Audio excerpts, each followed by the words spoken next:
नाम था ढोलकपुर। बड़ा ही शांत और सुंदर गांव था। लोग हमेशा खुशी से झूमते थे क्योंकि उस गांव में रहता था महाराज रायस्टार, जो अपने गांव के लिए एक शेर था जो कभी अपने लोगों के साथ गलत होने नहीं देता था। लेकिन उस गांव में छुपा था एक डरावना राज, एक राज जो सबके दिल में था पर जुबान पे नहीं। गांव के बीच एक सूखा हुआ पेड़ था जिसे लोग कहते थे श्रापित पेड़। ना कोई उसके पास जाता, ना कोई उससे आंख मिलाता।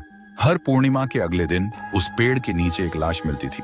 लोग कहते रात में कोई आता है और लाश छोड़ जाता है, लेकिन कभी किसी ने कुछ देखा नहीं और देखता भी कैसे। जो देखता वो अगले दिन पेड़ के नीचे होता था। एक दिन रायस्टार ने ठान लिया, बस अब और नहीं, इस रात मैं ही करूंगा, क्योंकि ढोलकपुर का नाम मिट्टी में मिल रहा था। फिर एक पूर्णिमा की रात रायस्टार चुपके से जाकर पेड़ के पास बैठ गया। रात के 2 बजे एक आवाज आई, थुंग थुंग थुंग थुंग थुंग थुंग थुंग थुंग थुंग सहूर।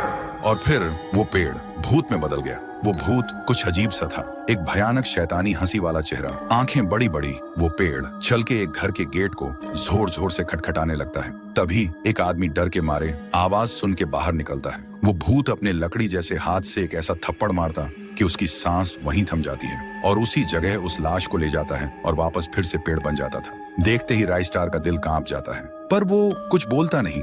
सुबह लोग भीड़ में जमा हुए और रायस्टार ने पहली बार उस पेड़ से बात करने की कोशिश की। पेड़ के अंदर से एक आवाज निकली, क्या तुम सब भूल गए मुझे? रायस्टार बोलता है, तू कौन है? पेड़ बोलता है, मैं हूँ ठुन ठुन ठुन साहुर। एक वक्त था जब मैं भी इस गांव का एक प्यारा सा बच्चा था, लेकिन 100 साल पहले मुझे इसी पेड़ से रस्सी बांधकर उल्टा लटका दिया गया, गांव वालों की आंखों के सामने, और मेरी मौत को तमाशा बना दिया गया, सिर्फ इसलिए क्योंकि मैंने एक राज देख लिया था जो लोग छुपाना चाहते थे। और उसी पल से मेरी रूह इस पेड़ से जुड़ गई।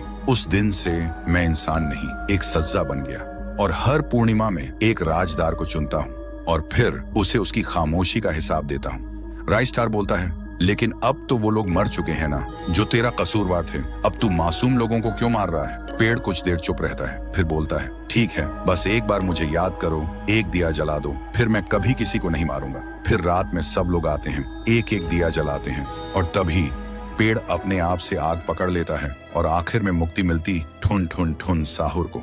उस दिन के बाद गांव में कभी कोई लाश नहीं मिली। हर पूर्णिमा में लोग एक दिया जलाकर उसकी यादों को जिंदा रखते हैं, क्योंकि अगर भूल गए तो सपने में एक आवाज सुनाई देती थी, थुंग थुंग थुंग थुंग थुंग थुंग थुंग थुंग थुंग सहूर। 1 साल बीत चुका था। ढोलकपुर वापस शांत था। गांव के लोग फिर से खुशी से जीने लगे थे। हर पूर्णिमा को लोग एक दिया जलाकर ठुन ठुन ठुन साहुर को याद करते थे। पर एक रात कुछ ऐसा हुआ जो फिर से सब कुछ बदल के रख दिया। लाशें फिर से मिलने लगी। हर